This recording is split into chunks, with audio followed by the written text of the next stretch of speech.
I mean, but that's gonna be the argument between, you know, who gets reparations first. The blacks claim to say that, you know, they're the first person or whatever.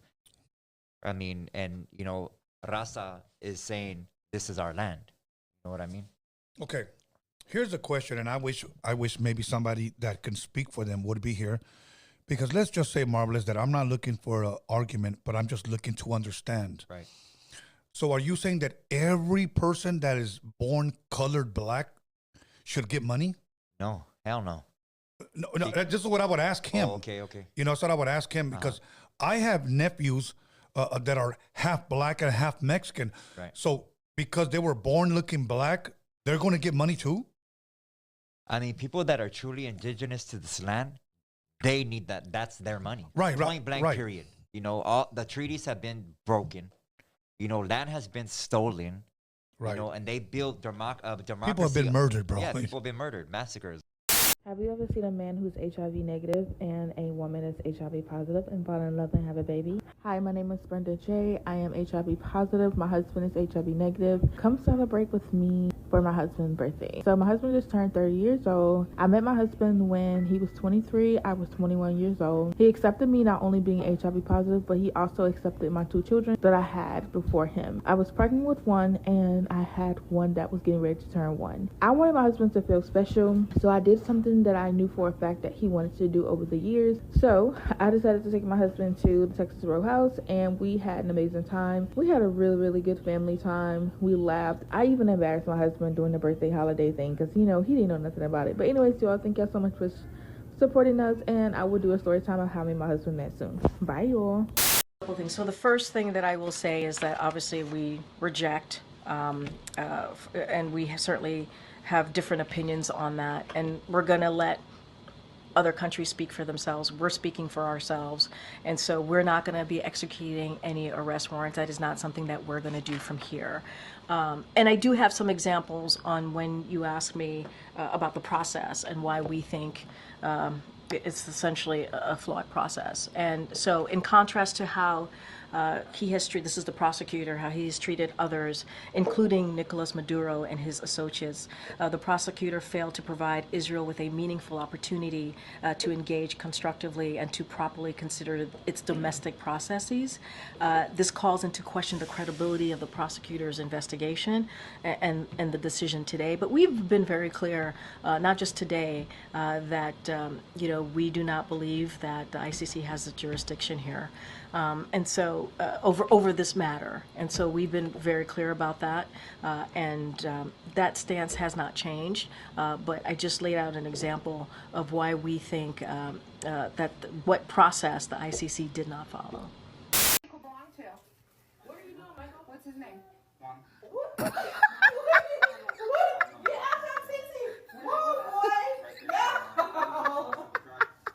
Michael, go.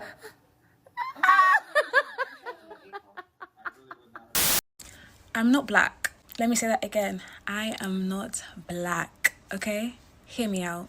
Growing up, my mom absolutely hated when we refer to ourselves as black. She's like, you're not black, you're Nigerian, you're African. I feel like the term someone is black obviously comes from the slave era, but it also just describes displaced people that don't know their heritage. So I feel like people that do know their heritage, to try and curb racism in some way, people are going to be racist. Ignorance is ignorance. You can't. But just to curb racism in a small way, stop referring to yourself as black. You know, if you know where you're from, you're raised in a certain household. You know, Somalians are Somalians, Ethiopians are Ethiopians, Nigerians are Nigerians. Like, if you know where you're from, why refer to yourself as a color? I feel like when we say black, it just sounds so harsh, and like, this is black. I'm brown, you know? I'm Nigerian at the end of the day. Like, that's who I am. That's where I come from. So I understand when you say black British or black American, because you don't know where you're from. You're just a person of color in the city that you're in. Obviously, you still be treated the way you're treated, but just like, I feel like it just, when I hear someone refer to me as black, it just sounds so harsh, especially coming from a certain demographic. I think if you have the privilege of knowing where you're from, you shouldn't refer to yourself as a color, because it further, you know, pushes the racism narrative and further divides us, to be honest. And I also think it's a mindset thing, because I remember that podcast where there's two, I think they were Somali. They're like, we're Somalians, we're not black. And everyone had a problem with that. Okay, if you're not black, what are you? Like he said, he's Somalian. He's not defined by a colour that doesn't even fit the category of his skin. I know this is a very nuanced conversation, and obviously it depends on your mindset. And some people are like, I beg, I'm black.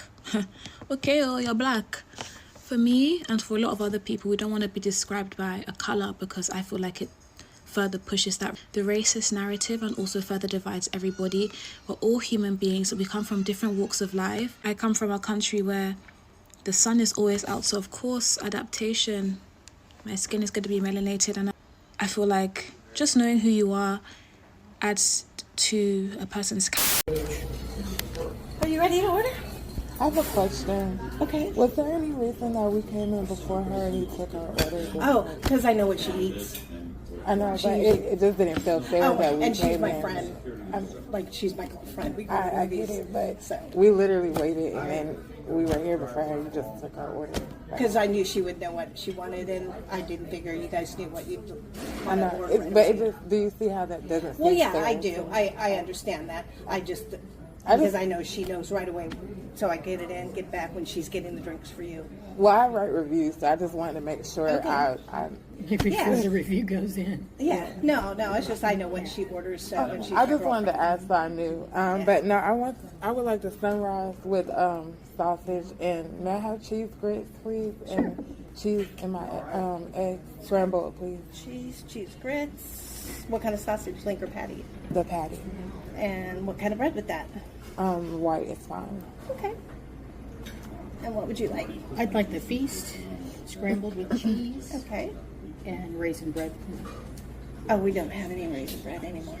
What are your bread options? Wheat, white rye, sourdough, English muffin, or a biscuit. An English muffin would be good. Okay. Then she called her weekend baby dad. What her weekend? Her weekend. What? They hear your with me. I don't hear your with me.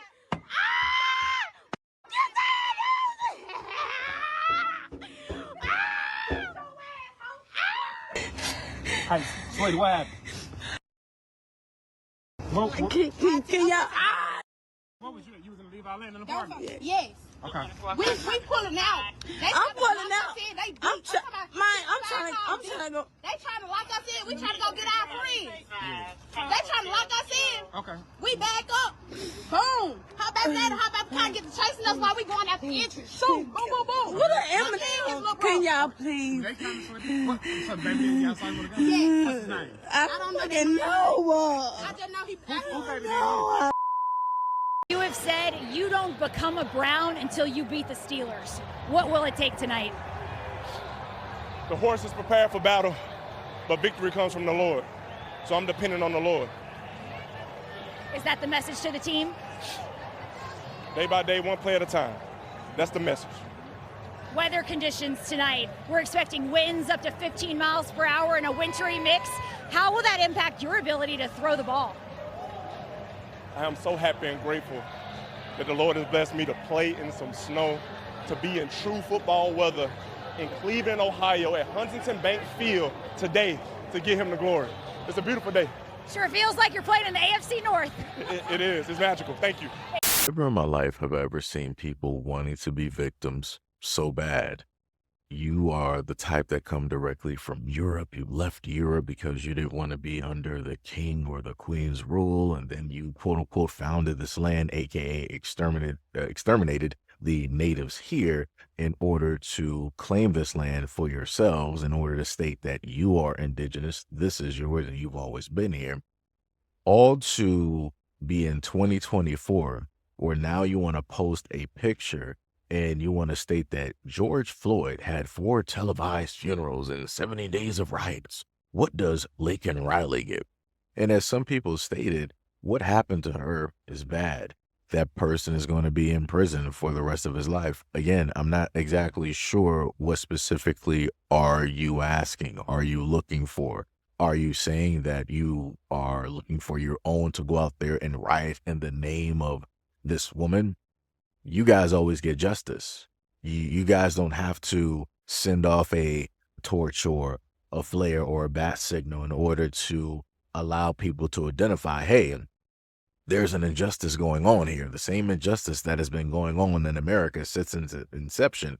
You guys don't have to do that. So I'm a little bit confused on how or why you're trying to correlate the George Floyd whole scenario with this girl here. She automatically got justice. There was no ifs, ands, or buts. There were no proceedings where the cop or whoever it was had to be on trial for a whole bunch of time and people were unsure about the evidence, and there was none of that.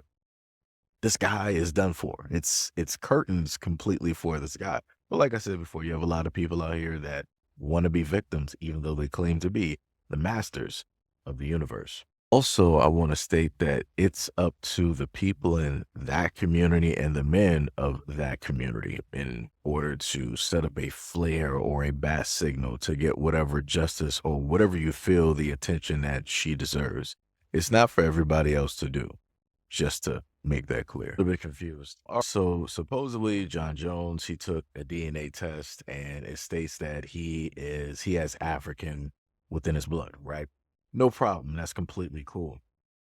I'm just a little bit confused on this obsession that I tend to see online whenever you have somebody who is stated to be Black American.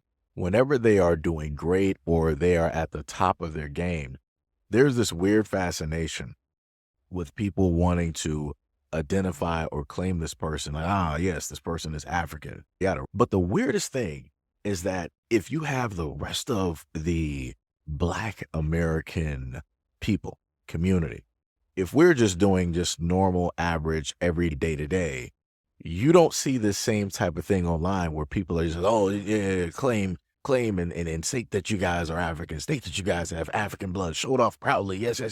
It's not that type of thing.